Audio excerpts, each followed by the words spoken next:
अ, फरवरी महीने के 2025 में निर्मला सीतारमण जी ने जो बजट पेश किया है वो सच में आम आदमी के लिए बहुत राहत भरा है। और जो टैक्स रिबेट दी है अगले साल के लिए वो काफ़ी अच्छी है।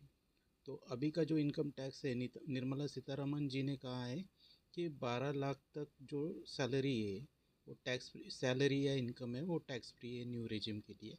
बट मैं बताना चाहता हूँ कि इनकम टैक्स के अलग अलग स्लैब्स दिए, जैसे 0 से 4 लाख तक नील है सैलरी या बिजनेस थ्रू जो इनकम होती है। 4 से 8 लाख तक के लिए 5% दिया है, उसका 20,000 होता है।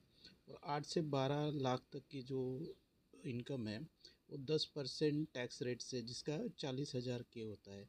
तो इसमें 12 लाख तक सैलरी या इनकम एग्जम्प्टेड है। ऐसा इसलिए कहा गया है क्योंकि ATCA के अंडर 60,000 की गवर्नमेंट रिबेट देने वाली है। उसके वजह से जो इनकम होने वाली है या 12 लाख तक या सैलरी होने वाली है वो एग्जम्प्टेड रहेगी। और जो सैलराइज एम्प्लॉयज़ है उनके लिए स्टैंडर्ड डिडक्शन और NPS में जो छूट मिलती है वो एडिशनल रहेगी।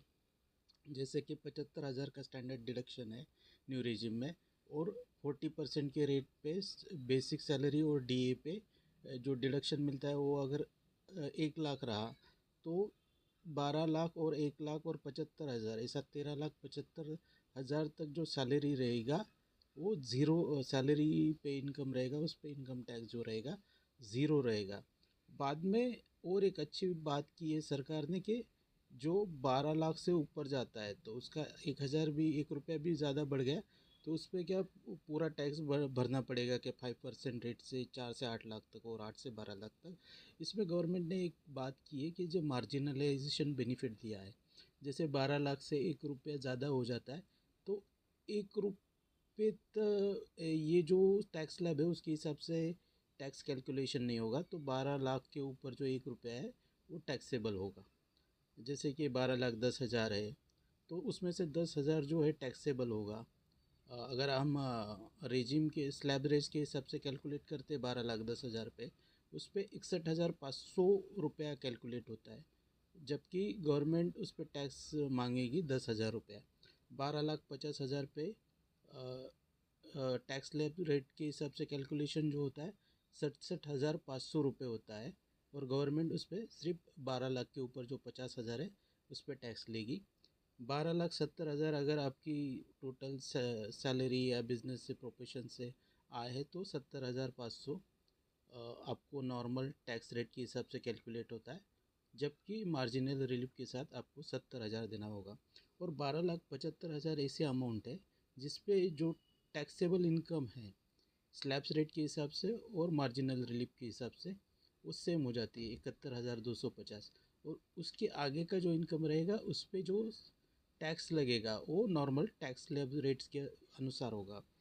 इसमें स्टैंडर्ड डिडक्शन और NPS का जो एग्जम्पशन है सैलराइज एम्प्लॉय के लिए वो एडिशनल ऐड हो जाएगा। मीन्स मानो कि किसी की सैलराइज इनकम है और उसका 12 लाख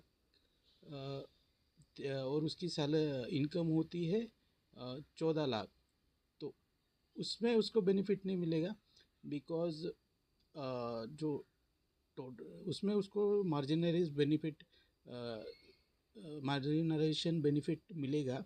जैसे कि 12,75,000 और NPS का 1 लाख जोड़ के 13,75,000 हो जाएगा, और उसकी सैलरीज इनकम टोटल 14 लाख है। तो उसमें 25,000 जो होगा वो मार्जिनलाइज बेनिफिट के हिसाब से उसको टैक्स देना होगा। बट अगर वो 15 लाख हो जाता है उसका सैलरी तो उसमें फिर नॉर्मल टैक्स रेट के हिसाब से ही उसको इनकम देना होगा।